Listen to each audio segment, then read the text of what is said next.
Hello friends, welcome to our YouTube channel bright future academy. आज हम पढ़ेंगे standard 7 sem 2 chapter number 9। Chapter number 9 का नाम क्या है? मृदा यानी मिट्टी। मिट्टी के बारे में आज हम पढ़ेंगे। अगर आप हमारे चैनल पर नए हो तो हमारे चैनल को सब्सक्राइब करें और बेल आइकन को प्रेस करें, जिससे हमारे वीडियो का नोटिफिकेशन आपके पास जल्द से जल्द पहुँचे। और वीडियो अच्छा लगने पर हमारे वीडियो को लाइक और शेयर भी करें। चलो हम स्टार्ट करते हैं। आज हम स्टार्ट करेंगे स्टैंडर्ड 7 का चैप्टर नंबर 9। क्या नाम है स्टैंडर्ड 9 चैप्टर नंबर 9 का? मृदा। मृदा यानी मिट्टी। आज हम मिट्टी के बारे में पढ़ेंगे। मिट्टी एक ऐसा पदार्थ है जो हमको बहुत सारे खनिज पदार्थ, मिनरल, ये सब हमको देती है। आज हम उसके बारे में पढ़ेंगे। मृदा, मिट्टी सबसे महत्वपूर्ण प्राकृतिक संसाधनों में से एक है। एक पादपों की जड़ों का दृढ़ता से थामे रखकर तथा उन्हें जल और पोषक तत्वों की आपूर्ति करके उनके वृद्धि में सहायता करती है। यह अनेकों जीवों का आवास है। कृषि के लिए मृदा अनिवार्य है।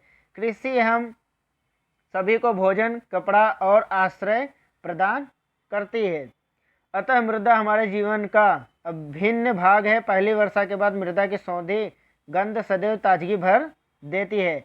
यानी कि क्या है, मिट्टी में से हमको क्या क्या मिलता है? देखो, पादप की जड़ों को दृढ़ता से थामे रखकर तथा उन्हें जल और पोषक तत्वों की आपूर्ति करके उनकी वृद्धि में सहायता करती है। मिट्टी यह अनेकों जीवों का आवास है। जैसे कि मिट्टी में कौन कौन से जीव रहते हैं? जैसे कि एक एग्जाम्पल ले ले तो केचुआ, अर्थवॉर्म, वो क्या होता है? मिट्टी के अंदर, वो उसके जीवन की आवास क्या है? मिट्टी। और मिट्टी कृषि के लिए भी मृदा अनिवार्य, यानी मिट्टी बहुत ही उपयोगी है। कृषि हम सभी को भोजन, कपड़ा और आश्रय भी प्रदान करता है। पहले वर्ष के बाद जब पहले वर्ष गुजरता है, उसको जब गर्मी के बाद जब वर्षा का जब पहली बारिश होती है, तब क्या होती है? मिट्टी हमेशा एक नई ताजगी का सुगंध लाती है, नई ताजगी लाती है। मृदा जीवन से भरपूर है। मृदा जीवन से भरपूर है। वर्षा ऋतु में एक दिन पहली है और बूझों ने मृदा में से एक केचुए को बाहर आते देखा। पहली ने सोचा कि क्या मृदा के अंदर और भी जीव रहते हैं? आइए हम इसका पता लगाते हैं।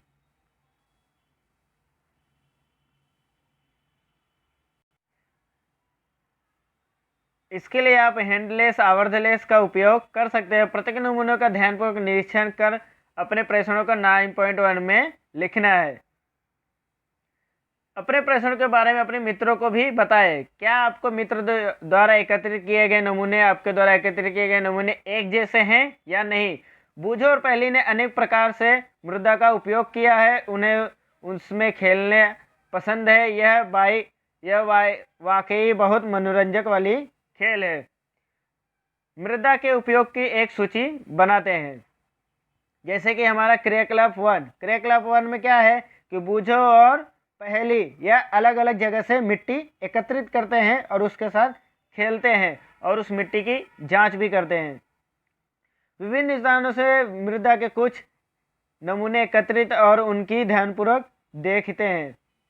जैसे कि बगीचे की, कहाँ से मिट्टी लाते? पहला बगीचे की मिट्टी, सड़क किनारे की मिट्टी, ऐसे स्थान की मिट्टी जहाँ निर्माण कार्य हो रहा हो, यानी कि कंस्ट्रक्शन, कोई अभी काम चालू हो कोई मकान का, वहाँ पे। तो ऐसे हमको यहाँ पे सारणी भरना है।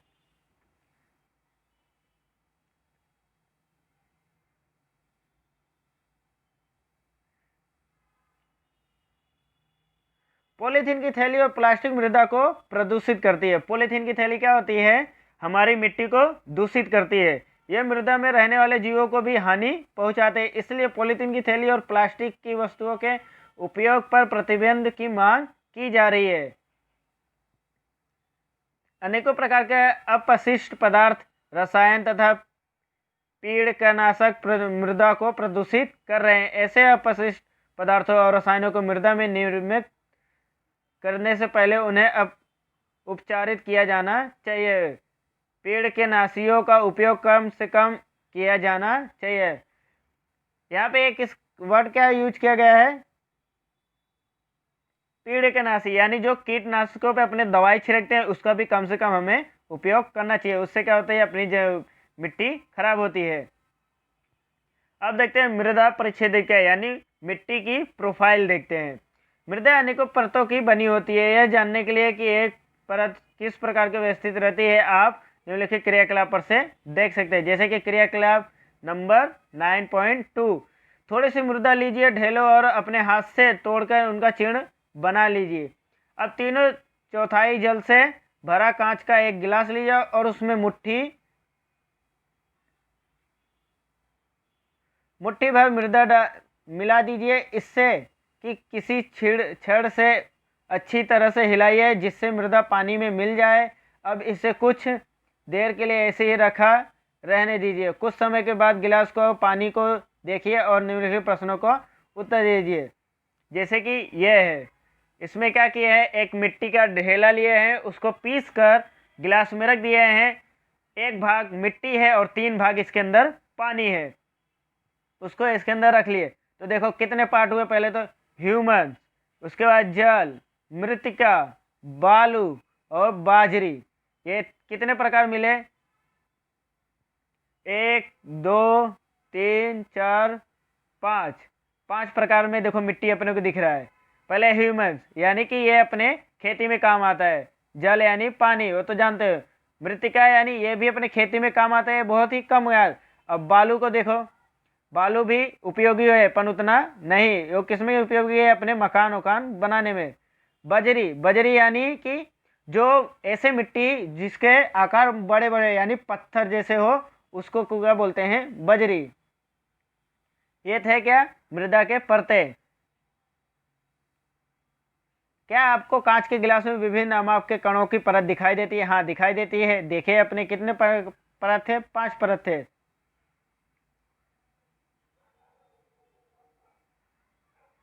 क्या जल में कुछ मृत अथवा सड़ी गली पत्तियां के टुकड़े अथवा अथवा जंतु व्यवशेष तैरते दिखाई दे रहे हैं? मृदा में उपस्थित सड़े गले जो पदार्थ ह्यूमिनस कहलाते हैं। जैसे कि अपने फर्स्ट नंबर, उसको क्या बोलते हैं, ह्यूमिनस। मृदा में ह्यूमिनस का परिभाषा क्या है? मृदा में उपस्थित सड़े गले जैव पदार्थ को क्या बोलते हैं, ह्यूमिनस। आप शायद जानते होंगे कि पवन, जल और जलवायु की क्रिया से सैलों, चट्टानों के टूटने पर मृदा का निर्माण होता है। यह प्रक्रम अपक्ष कहलाती है। किसी मृदा की प्रकृति उन सैलों पर निर्भर करती है जिनसे उनका निर्माण हुआ है, और यह उन वनस्पतियों को किस्मों पर भी निर्भर करती है जो इसमें उगते हैं। यानी कि यहाँ कहने का मतलब ये हो रहा है कि जब बारिश पड़ती है तब क्या करती, बड़े बड़े चट्टानों को, बारिश की धाराएं इतनी तेज गिरती है आसमान से कि वो बड़े बड़े चट्टानों को छोटे छोटे टुकड़ों में विभाजित कर देती है, और वो किस में रूपांतरित कर देती है, मिट्टी में रूपांतरण कर देती है। मृदा की विभिन्न परतों से गुजरते हुए ऊर्ध्वकाट मृदा परिच्छेदिका कहलाती है। प्रत्येक परत स्पर्श, गठन, रंग, गहराई और रासायनिक संगठन में भिन्न होती है। यह परतें संस्तर स्थितियां कहलाती है। जैसे कि यहाँ पे संस्तर स्थितियां दी हुई है, देखो आकृति में देखो संस्तर स्थितियां। पहला क्या है, ए संस्तर स्थितियां, बी संस्तर स्थितियां, सी संस्तर स्थितियां और आधार शैली। आधार शैली यानी कि देखो आकार कैसे है, पत्थर जैसे है, उसको क्या बोलते हैं, आधार शैली। वो मिट्टी की मेन आधार है, उसके ऊपर ही बाकी मिट्टियां होती है। संस्तर स्थिति देखो, इसमें क्या है कि बड़े बड़े टुकड़े भी है और छोटे टुकड़े, यानी कि मिक्सर है दो के। इसमें किसका किसका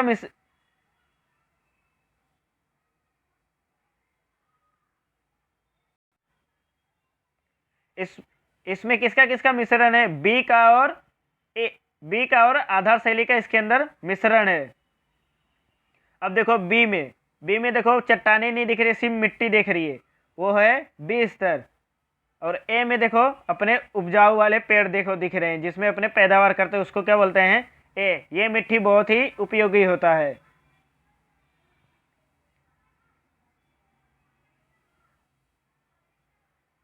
मृदा परिच्छेदिका, हर समान मृदा की सबसे ऊपरी शीर्ष पर परत को देखते हैं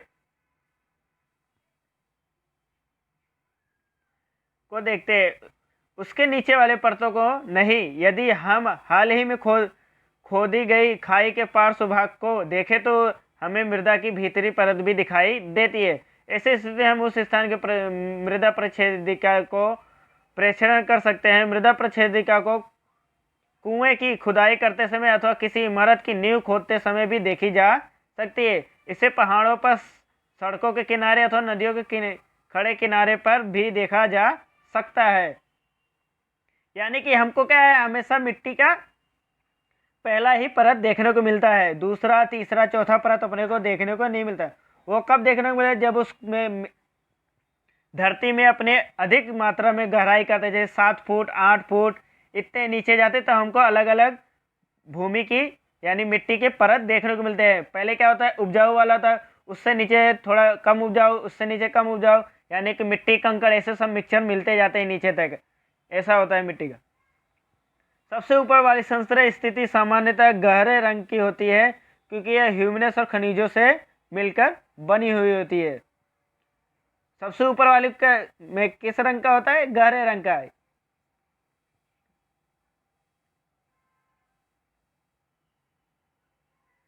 समृद्ध होती है ह्यूमस मृदा को उर्वरक बनाती है और पादपों को पोषण प्रदान करते हैं। यानी कि ये वाली मिट्टी ये मिट्टी ये क्या है, बहुत ही इम्पोर्टेंट मिट्टी है। इसी में अपने पेड़ पौधे का जन्म होता है, यानी पेड़ पौधे अपने लगाते हैं तो वो अपनी वृद्धि करते हैं। यह परत सामान्यतः मृद समृद्ध और अधिक जल को धारण करने वाली होती है।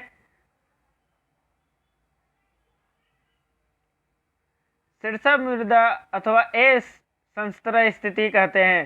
शीर्षा मृदा कृमियों, कृंतकों, छछूंदरों और भृंगियों जैसे अनेकों जीवों को आवास प्रदान करती है। छोटे पादपों की जड़ें पूरी तरह से शीर्षा मृदा में ही रहती है। यानी इसमें किसका किसका आवाज रहते हैं, कुछ का नाम दिए जाए। शीर्ष मृदा कृमियों, कृंतकों, छछूंदरों और भृंगियों जैसे अनेकों जीवों का इसके अंदर आवास होता है। शीर्ष मृदा से नीचे की परत में ह्यूमस कम होती है लेकिन खनिज अधिक होते हैं। यह परत सामान्यतः अधिक कठोर और अधिक सांद्रता घनी होती है और विसंस्तृत स्थिति या मध्य परत कहलाती है। यानी अब किसकी बात हो रही है, इस मिट्टी का। ये मिट्टी के बारे में क्या है कि यह मध्य की परत होती है। ये इसमें क्या होता है, ये मिट्टी भी उपजाऊ होती है पर ए करता थोड़ा कम इसमें उपजाऊ होती है क्योंकि इसमें थोड़े सी की मात्रा इसके अंदर पाई जाती है, इसके लिए बी क्या होती है, कम उपजाऊ होती है। तीसरी परत सी संस्तृत कहलाती है और जो दरारों और विद्रोयुक्त सेलों के छोटे ढेलों की बनी होती है। इस परत के नीचे आधार शैली होती है जो कठोर होता है और इसे फावड़े से खोदना कठिन होता है।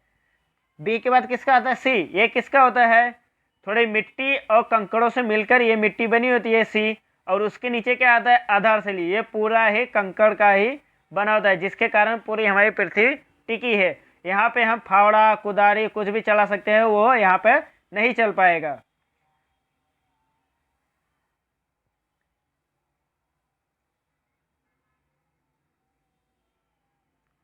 मृदा के प्रकार।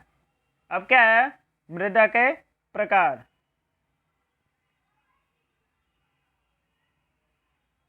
जैसे कि आप जानते हैं सेलों के उपक्षय से विभिन्न पदार्थों के छोटे कण निर्मित होते हैं। इनमें बालू और चिकनी मिट्टी क्ले सम्मिलित है। किसी मृदा में बालू और चिकनी मिट्टी का अनुपात उस मूल सेल पर निर्भर करता है जिसे उसके कण बने हैं।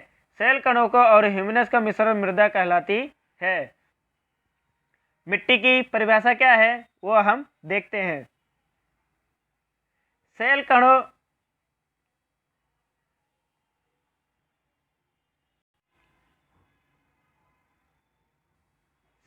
और ह्यूमस के मिश्रण को क्या कहते हैं, मृदा यानी मिट्टी कहते हैं। मिट्टी कितने प्रकार की होती है, 3 प्रकार की होती है। वो तीनों प्रकार के बारे में यहाँ पढ़ेंगे। जैसे कि देखो, जीवाणु जैसे बैक्टीरिया, पादप मूल और केंचुए जैसे जीव भी मृदा के महत्वपूर्ण अंग है। मृदा को उसमें पाए जाने वाले विभिन्न अमाप के कणों के अमाप अनुपात के आधार पर वर्गीकृत किया जाता है। यदि मृदा में बड़े कणों का अनुपात अधिक होता है तो वह बालुई मृदा कहलाती है। क्या होती है? यदि मृदा में सब बड़े कणों का अनुपात अधिक होता है तो वह बालुई मृदा कहलाती है। यदि बारीक सूक्ष्म कणों का अनुपात अपेक्षाकृत अधिक होता है तो यह मृण्मय मृदा कहलाती है। बालुई मृदा यानी कि उसमें जो कण की अनुपात कैसी होगी, बड़े बड़े होंगे, उसके क्या बोलते हैं? बालुई मृदा यानी बालुई मिट्टी। अगर कणों की अनुपात अपेक्षाकृत और अधिक हो तो उसको क्या बोलते हैं? मृण्मय मिट्टी यानी कंकड़ वाले। यदि बड़े और छोटे कणों की मात्रा लगभग समान होती है तो यह दुमिटी मृदा कहलाती है। कौन सी मृदा? दुमिटी। दुमिटी मृदा यानी दुमिटी मिट्टी को ही अपने सबसे ज़्यादा उपयोग करते हैं। अतः मृदा का वर्गीकरण बालुई मिट्टी, दुमिटी मिट्टी और मृण्मय के रूप में किया जा सकता है। मृदा में कणों के माप का उसके गुणों पर बहुत महत्वपूर्ण प्रभाव होता है। बालू के कण अपेक्षाकृत बड़े होते हैं, यह आसानी से एक दूसरे से जुड़ नहीं पाते, अतः इनके बीच में काफ़ी रिक्त स्थान होते हैं। यह स्थान वायु से भरे होते हैं, अतः हम कह सकते हैं कि बालू सुवाहित होती है। बालू के कणों के बीच के स्थान में से जल की निकासी तेजी से होती है, अतः बालुई मृदा हल्की सुवाती और शुष्क होती है। मृत्तिका चिकनी क्या पहले हम पढ़ेंगे बालुई मृदा। बालुई मृदा क्या होता है कि उनके बीच जो कण होते हैं, जैसे अगर एग्जाम्पल के रूप में हमने ले तो उनके बीच जो कण होते हैं उनके बीच में गैपें ज़्यादा होती है। तो क्या होती है? गैप ज़्यादा होने के कारण अगर अपने यहाँ पे पानी डालें तो क्या होंगे? यहाँ से पानी डालेंगे तो यहाँ से निकल जाएंगे, पानी यहाँ से निकल जाएगा, यानी उस मिट्टी में से पानी बहुत जल्दी निकलती है क्योंकि उनके बीच में जगह बहुत होता है, उनके कणों के बीच में जगह ज़्यादा होता है, इसलिए मिट्टी निकल जाती है, मिट्टी में से पानी निकल जाती है और उस कणों के बीच में क्या आ जाता है? हवा।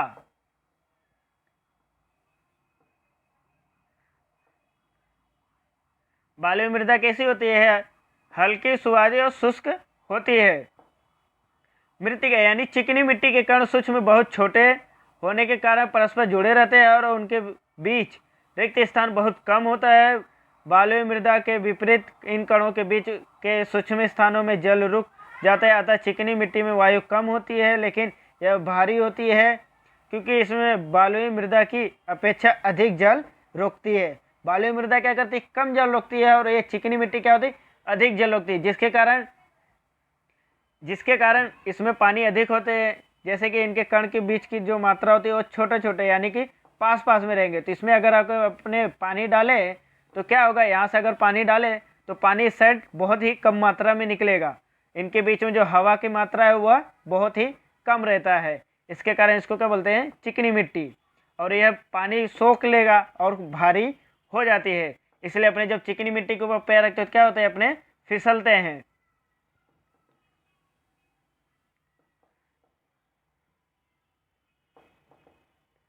पादपों को उगाने के लिए सबसे अच्छी शीर्ष मृदा दोमट है। दोमटी मृदा बालू, चिकनी मिट्टी और गादक नामक अन्य प्रकार के मृदोकरणों का मिश्रण होता है। यानी कि पादपों यानी अपने पेड़ ओड़ को उगाने में सबसे अच्छी कौन सी मिट्टी अच्छी है? दोमटी मृदा यानी दोमटी मिट्टी। इसमें बालू और चिकनी मिट्टी दोनों का मिश्रण होता है।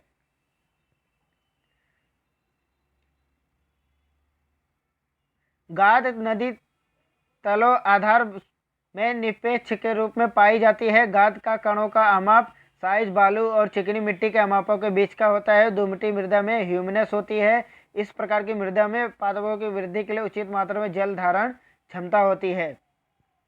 दोमटी मृदा क्या होती है कि उसके अंदर ह्यूमनेस यानी कि अनेकों प्राणियों के अवशेष का जो अवशेषों से जो खाद बनते हैं उसकी मात्रा इसमें अधिक होता है और यह अधिक पानी सोखता है, जिसके कारण अनेकों पादपों यानी कि पेड़ों को अधिक मात्रा अगर पानी चाहिए तो वो मिट्टी क्या करती है?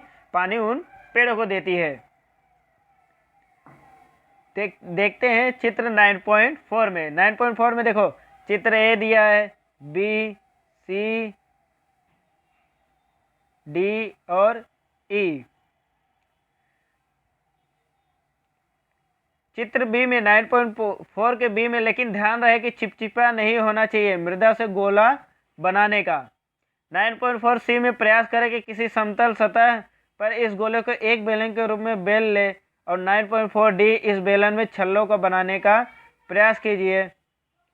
और 9.4 ई के इस क्रियाकलाप को मृदा के अन्य नमूनों के साथ दोहराए। कोई मृदा किस प्रकार की है, इसका निर्णय इस आधार पर किया जा सकता है कि उसे मनचाहे आकृति बना कर कितना सुविधाजनक है वो देख सकते हैं। अब इसके उपयोग किसमें क्या क्या किया है, मिट्टी को सान कर पहले ढेला जैसा बनाया, उसको गोल बनाया, उसको रिंग बनाया है, उसको बेलन जैसा बना लिया है। अब बेलन जैसा बनाया तो ऐसे भी कौन सी, रेती से तो अपने बना नहीं पाएंगे, रेती वाली मिट्टी से नहीं बनाएंगे, रेती वाली मिट्टी से क्या उसको सान सकते हैं, उसका ढेला बना सकते हैं, पर उसका गोला बनाएंगे तो क्या होगा, टूट जाएगा। रिंग बनाएंगे वो भी टूट जाएगा, और बेलन बनाएंगे तो वो भी टूट जाएगा।